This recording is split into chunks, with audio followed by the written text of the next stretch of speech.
एक का नाम पूसी था और दूसरी का नाम किटी था। दोनों अच्छी सहेलियां थीं, लेकिन जब खाने की बात आती थी तो दोनों ही बहुत लालची हो जाती थीं।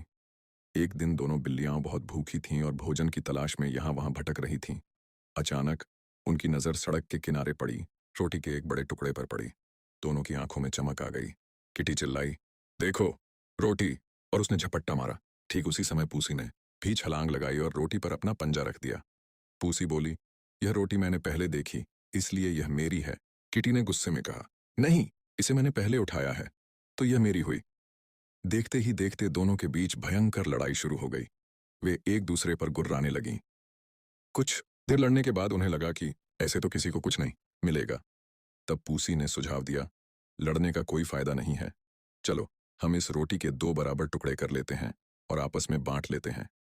किटी राजी हो गई, लेकिन समस्या यह थी कि रोटी को बिल्कुल बराबर कैसे बांटा जाए। दोनों को एक दूसरे पर भरोसा नहीं था कि कोई बेईमानी न कर ले। तभी पेड़ पर बैठा एक बंदर उनकी लड़ाई देख रहा था। उसका नाम जग्गू था और वह बहुत चालाक था। उसने सोचा, आज तो मुफ्त की दावत का अच्छा मौका है। वह नीचे कूदा और बिल्लियों के पास आया। बंदर ने बड़े प्यार से पूछा, बिल्लियों, तुम दोनों क्यों लड़ रही हो? बिल्लियों ने उसे अपनी समस्या बताई और कहा, बंदर मामा, क्या तुम हमारी मदद करोगे? कृपया इस रोटी को 2 बराबर भागों में बांट दो।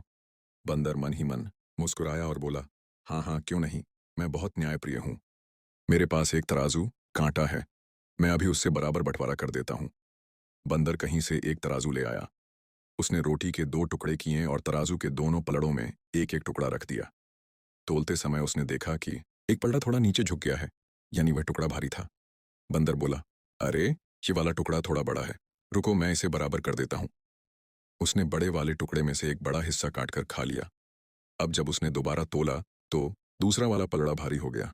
बंदर ने कहा, ओह, अब ये वाला बड़ा हो गया, मुझे इसे भी छोटा करना होगा।